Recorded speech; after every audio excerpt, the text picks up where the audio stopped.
Good day everyone, may this video find you well. We're going to share to you the lessons about teaching grammar through text and stories. So I know that you're already familiar with grammar, but today we're going to discover about how it is taught through text and stories and how will it help you to learn grammar better. Before that, I will take the initiative to introduce to you the teachers that will help us to understand this topic. Are you ready? Alright, so we have here Miss Fatima, Miss Annie, Miss Franz May, Miss Julianne, Miss Mayville, Miss Sandeline, and yours truly, Miss Michian. Together, we will help you to learn grammar better through text and stories. So without any further ado, I will give it to Miss Annie. Thank you, Miss Michian. Hello, class! I am Miss Annie, and our discussion for today will be all about teaching grammar through text. What comes into your mind when we say teaching grammar through text? Do you have any idea? Okay, when we say teaching grammar through text, language is context sensitive, which means that an utterance becomes fully intelligible only when it is placed in its context. This means using whole text as context for grammar teaching. The good side of using text, they provide contextual information, allowing learners to deduce the meaning of unfamiliar grammatical items from the context. If the texts are authentic, they can show how the item is used in real communication. Intelligible means able to be understood or clear enough to be heard or read. So let's have this authentic text or classroom text. Advocates of authentic text argued that not only are such specially written in English as foreign language text uninteresting and therefore unmotivating, but they misrepresent the way the language is used in real-life context. On the other hand, the problems associated with authentic text cannot be wished away, either, as any teacher who has attempted to use a dense newspaper article with low-level students will have discovered. A classroom text is authentic if it was originally written for a non-classroom audience. Any material written in English that was not created for intentional use in the English language classroom, a newspaper article or a pop song are thus considered authentic. So, using this content to teach English language can make the learning process even more engaging, imaginative, and motivating for students. Nasabdan ra class? Pasigiduka na mo dira ha, sayo pa kayo. Okay! Let's proceed to the next session of this topic, which will be done by Miss Mayville. Thank you, Miss Annie. So, hello class, I'm Miss Mabel and I will just add a few things what Miss Annie said. So, are you ready to listen? Very good. That's the spirit.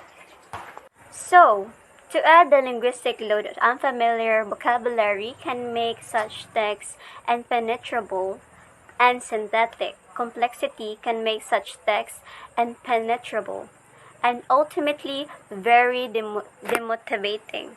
A compromise position is to simplify them in a ways which retain their genuine flavor. This is the approach generally adopted by the course writers nowadays. Another alternative is to write the classroom text, but to make them more engaging than the example quoted. In fact, the text about Mr. West could be made somewhat more attention-grabbing. This is Mr. West. He has a bag on his left hand. Then, the question is, where is he standing? Or right there. He is standing at the door of his house. Oh, as if na ay door sa iyang house dira. Then, what is Mr. West going to do? He is going to put his hand into his pocket and is going to point the gun to someone. God, look, no? So, I'm going to read the example. The implications of this context, sensitive views of language and grammar teaching are that grammar is the best taught and practiced in context, and this is also the means using the whole text as context for grammar teaching. So for me, no, I'm more in favor on teaching grammar than kay makakita mong good ta sa text nga unfamiliar words ya mabasahan ng mga meaning. So in that way, ma-learn ta and we can use and apply that in real communication. So that will be all, class, and I hope you learn a lot from me. And any questions so far? Wala ra. Okay. So, di na nato dugayon. I will give the floor to Miss Sandaline. So, thank you, Miss Mabel, and hello class, I am Miss Sandaline. So, for today, we will talk about the advantages and disadvantages of using grammar through text. So, mag-wonder mo, mangutan mo, ano na may disadvantage, Miss? That is because we are dealing with different concepts. So, and each of us are lahi-lahi man og way or pamaagi sa pagkat-on. So, teaching grammar through text has many advantages. It contextualizes the target grammar structures from the text by providing contextual information.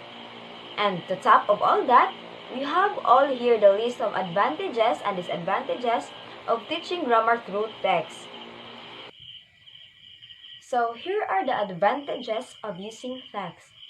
First, they provide contextual information, allowing learners to deduce the meaning of unfamiliar grammatical items from the clue text.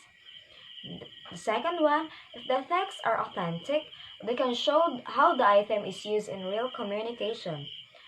Next, as well as grammar input text, it provides vocabulary input, skills practice, and exposure to features of text organization. The use of this in the classroom is a good preparation for independent study. Next, if the text came from the students themselves, they may be more engaging and their language features therefore are memorable.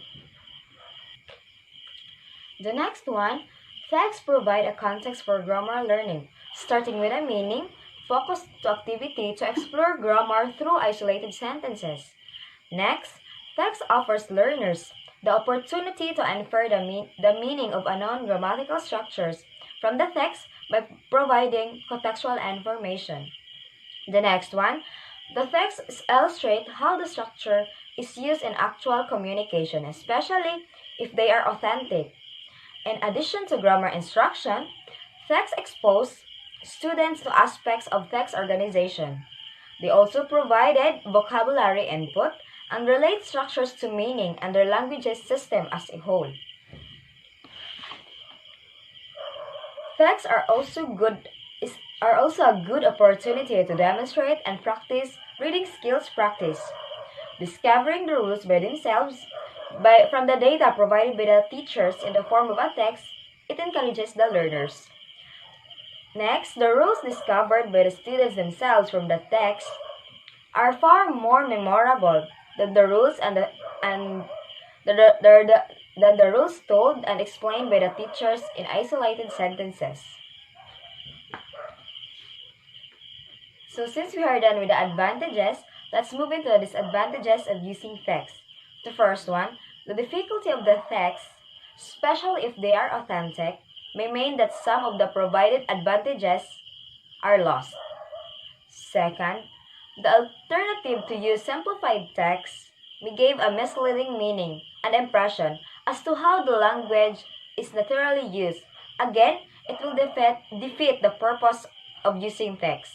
The third one, not all text types are are equal in the student's interest. The fourth one, students who want to use quick answers to simple questions may consider the use of text to be their scenic route to language awareness and would prefer a quicker, more direct route instead. So, no single method of grammar presentation is going to be appropriate for all grammar items, nor for all the learners, nor for all the learning contexts. So, a lot will also depend on what are the kind of practices and opportunities that a teacher will provide. So, those are the advantages and disadvantages of of teaching grammar through text. And in this next chapter class, we will learn from Miss Fatima about teaching grammar through Torres. So, I'll give the floor now to Miss Fatima. Thank you so much, Miss Sandeline, for the warm introduction. Hello, class. I am Miss Fatima, and today we are going to explore how grammar is taught through stories. So we all know stories, no? May I ask you, class, what's your favorite stories? Anyone? Oh, yes. Julian? Okay, Julian. Okay, ana siya iyang favorite story kay ang Frozen. Okay nga nung favorite man nimo Frozen, Julian? Tungod ni Olaf og sa kanta. Wow! Haha, so, okay, for the next session, mo request ko ni Julian na mo kanta kay. Okay ba na, Julian? Okay, so, di na ta maglangay. Let us start. Teaching grammar through stories. So stories can be a powerful tool in and out of the classroom. In addition to teaching us and helping us to remember information, stories can connect us to new ideas and new people. So ang stories ko no, makatabang nato to gather new ideas and connect new people. Is that true? Yes, it is true, kaya I also experienced this myself. When stories reflect your own experiences and backgrounds, they can make us feel recognized and heard. When stories are inspirational, they can motivate and empower us. So, grabe no, ka-powerful ang impact sa stories kay it can make us recognized, heard, motivated, and empowered. Why? Ngano kaha? That is because stories are mostly based on the experiences and thoughts of the people writing it. So, ang magbasa or ang readers will or can draw connection to it. Di ba kabantay mo after reading a part of the story, makana jud mo na, ay nakarelate jud ko ani, legit jud ni. So, inaana na siya class ang teaching grammar through stories. So, let us proceed. Incorporating stories into grammar practice is particularly effective because students can, number 1, see how grammar is used in authentic contexts. So in here, we can learn grammar in stories through circumstances presented in the story. Like for example, sa beginning na part of the story, mga nadayon og once upon a time. So kani pa lang, we can learn grammar through stories by indicating the time, setting, and events of the story. Second, remember the grammar more easily than with discrete sentences on unrelated topics. So through stories kuno, we can remember easily, and this is very true ha. Kay I have a sister class. She's in 4th grade this year, and akong mama gitagaan siya storybook, and then every day and night katulad jud iyang masahon. So a few days later, sige ra siya storyaan ng particular lines sa storybook, and it really amazed me. Kay aside sa maka-learn siya grammar, ma-fluent na pud siya sa English. Nice kaayo siya especially sa kids, no? Kay it will develop their vocabulary and not just grammar. So the third one is develop their creativity. Yes, and this one, it will also develop their creativity as well. Stories unravel wide imagination, so mao ni mga bata nga bisag unsa na lang imaginon. Hala dagan-dagan na sila dira. Magpalabuanay sa ilang powers kuno. But that is one of the benefits of stories, no? To enable your children to dream and imagine. So number 4 or fourth, learn about important people and events, both past and present. So kani siya, this will be much more significant basta makatimaan ang mga bata sa ilang pangbasa. Like my sister, basta wan init na gani mo, na siya na ako na, halagi kasal na tikwalang og tawron ti. So inana siya no, although it's funny but it's substantial kay she is trying to draw connection between the story and the reality. Fifth, feel recognized and empowered when classroom stories mirror even their own experiences. This is the time nga ang student gani kay maka-feel nga siya na recognized or empowered when the stories reflects or mirrors his or her own experiences. Like for example, stories nga ang moral lesson kay dili mamakak. So makarelate jud sila na kay usahay mamakak man sila, especially if mulaag mga inana. But at the end of the day, they will realize their actions and learn from it. And lastly, be inspired to learn more or to take action on a subject of particular importance to them. Also, mao ni siya sumpay sa akong sulti ganina nga, it will make them realize and take responsibilities of their actions. So ang stories no, aside from the fact that it teaches us grammar, it also teaches us life lessons. So let us proceed. How can stories teach grammar? So with a little creativity, stories can be used to teach nearly any grammatical structure.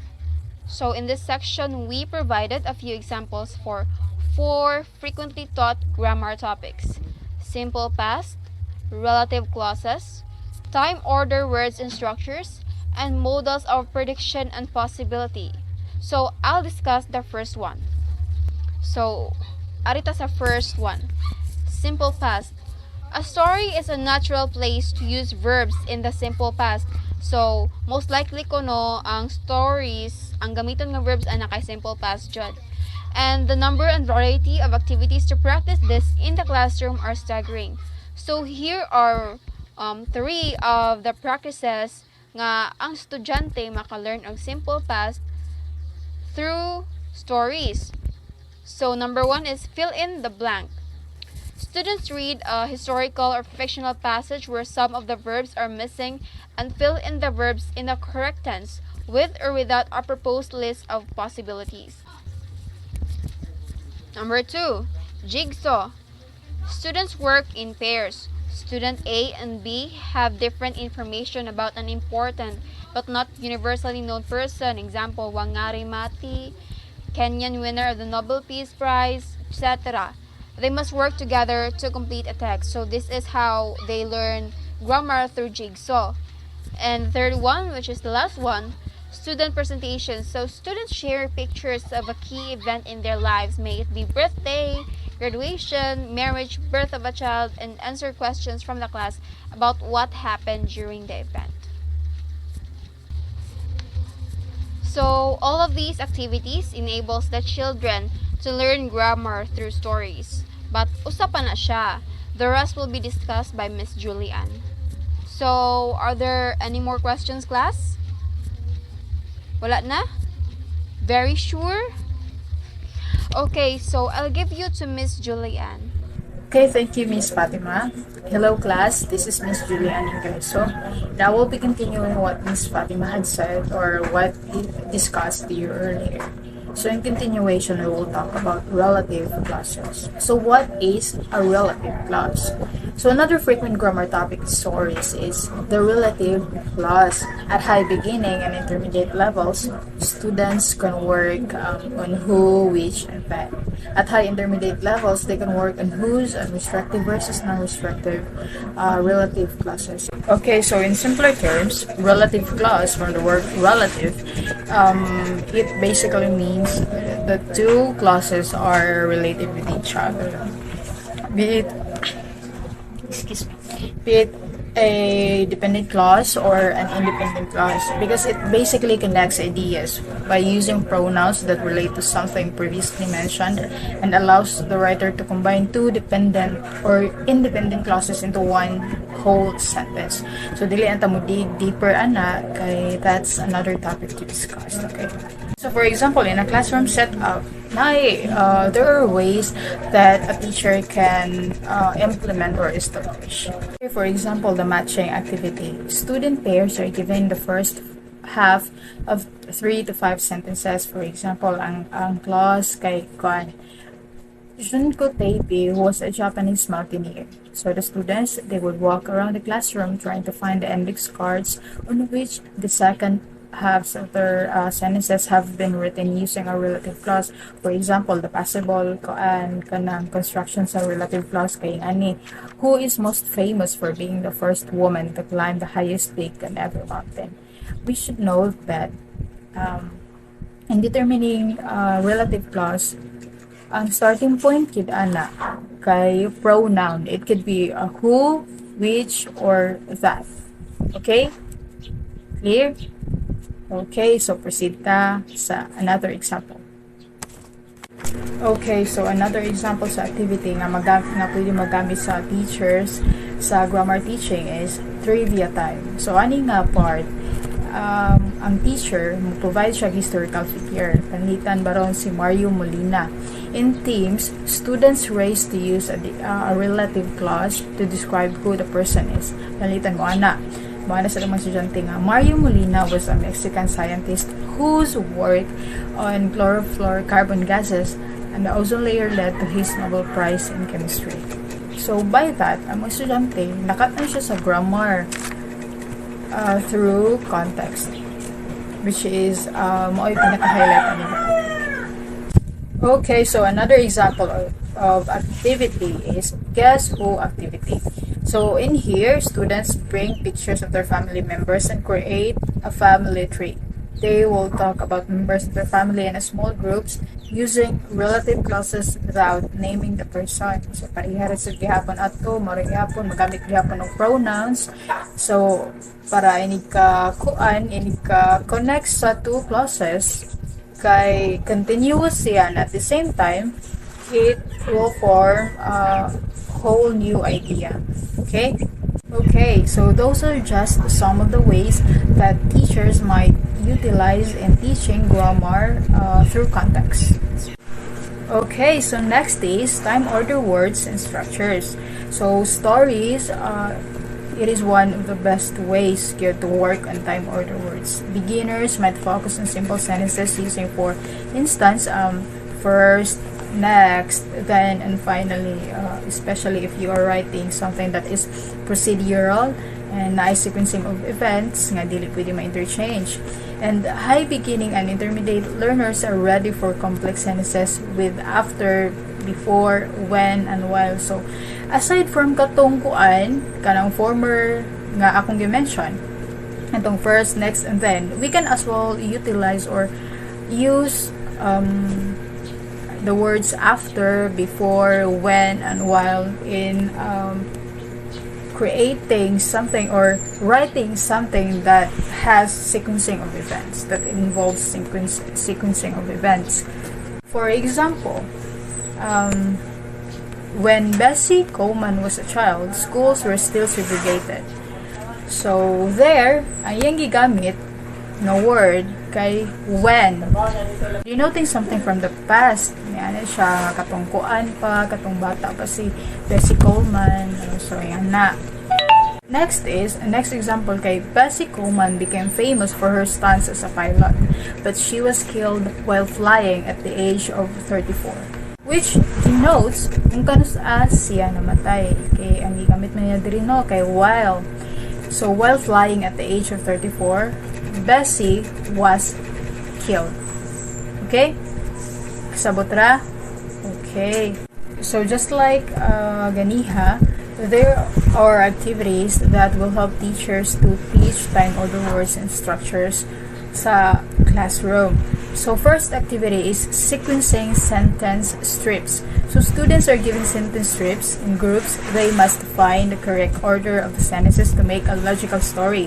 They rewrite or retell the story using the time order words such as first, next, and finally. So stories can either be fictional or historical. Basta kay naalang yun na ma-utilize lang yun nila ang time order words. So next is, it could be role play activity.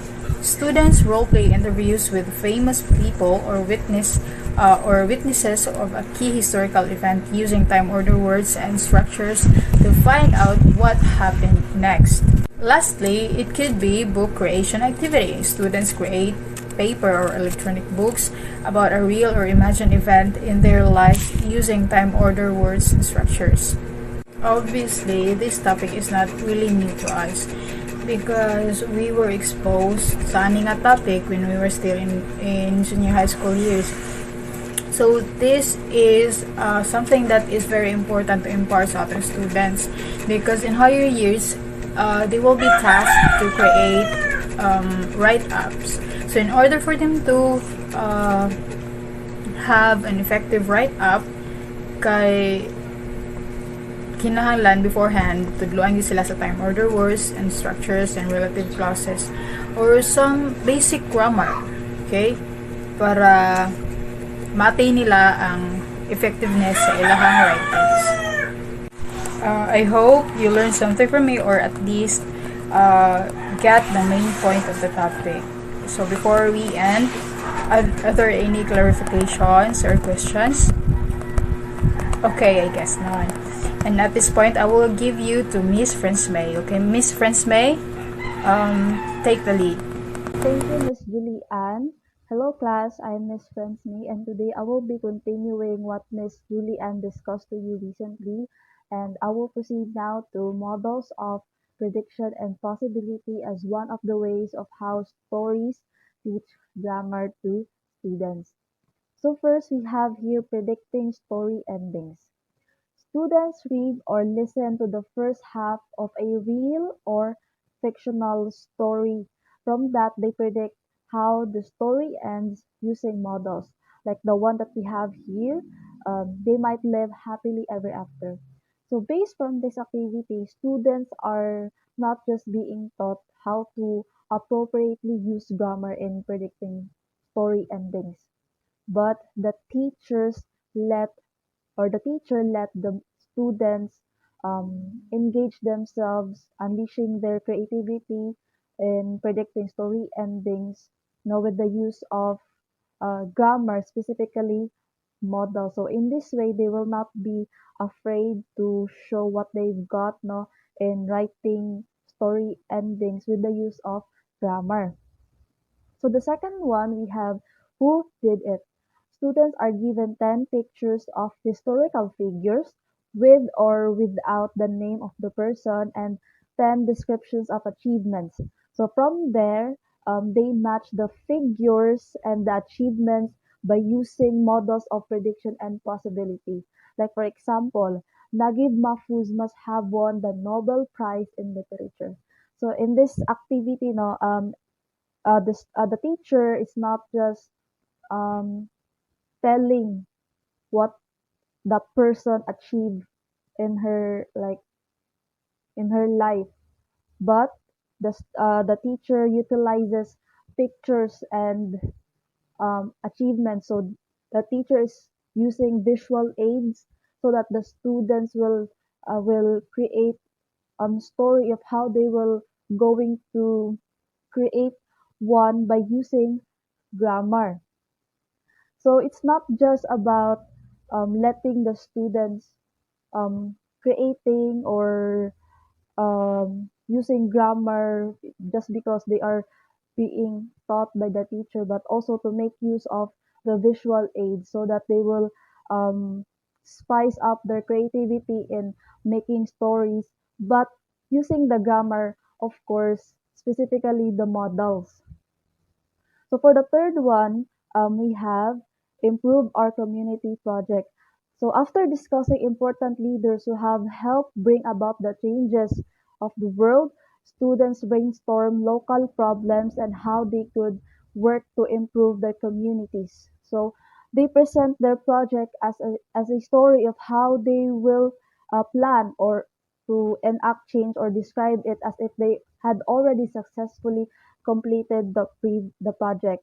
So the the previous activities, no, they the students let the s- so the I mean the teachers let the students engage themselves to use their creativity to predict story endings or to connect um, pictures and descriptions by using models. But in here, um, they are presented by the persons or leaders who have contributed changes to the world.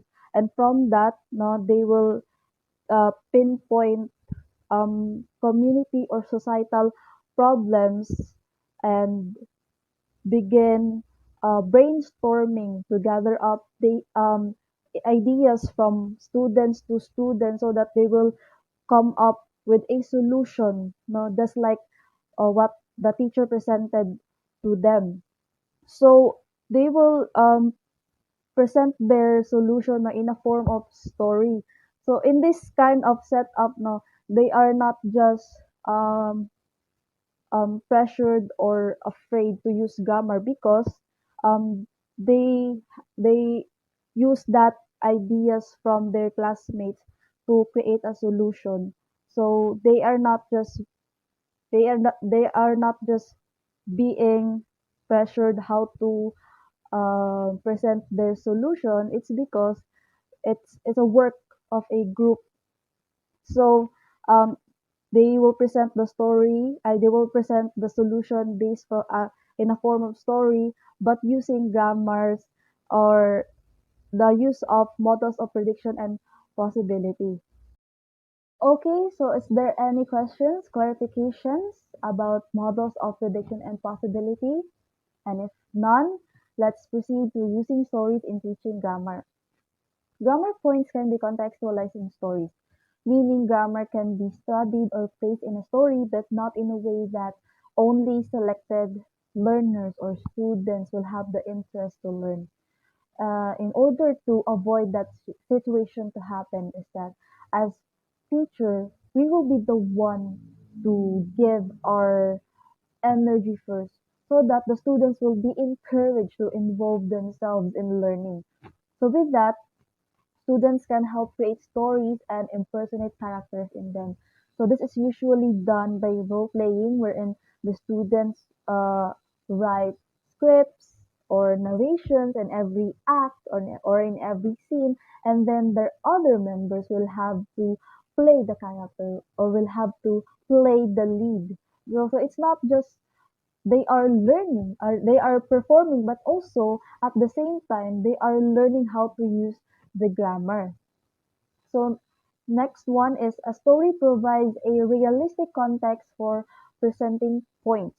So meaning we can utilize stories in teaching grammar as a teaching strategy for teachers. So although some teachers are better at telling stories, but I believe that most of us know can tell stories with high energy and interest. So with that, stories can be used for both eliciting and illustrating grammar points by uh, adapting it, no, or incorporating it into our teaching so that the students will still be able to learn through stories or they are not just um, entertained but also they are learning the grammar. So lastly, storytelling is one of these extremely versatile techniques. So storytelling is not just for entertainment purposes, no.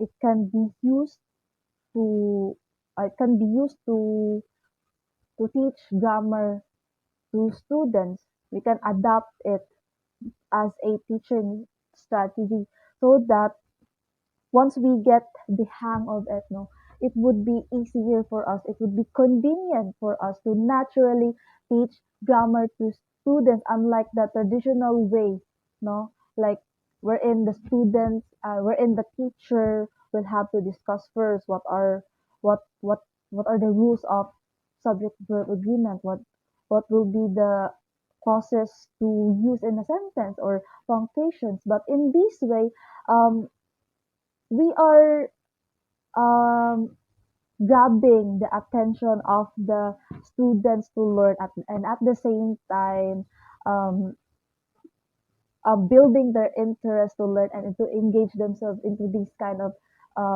learning set up. So in this way, it will be easier for them to remember what they have learned about grammar. Is there any questions, clarifications? And if none, that's it for today. On behalf of my members, I hope you've learned something based on our topic, and I will not hold you any longer. So thank you for listening.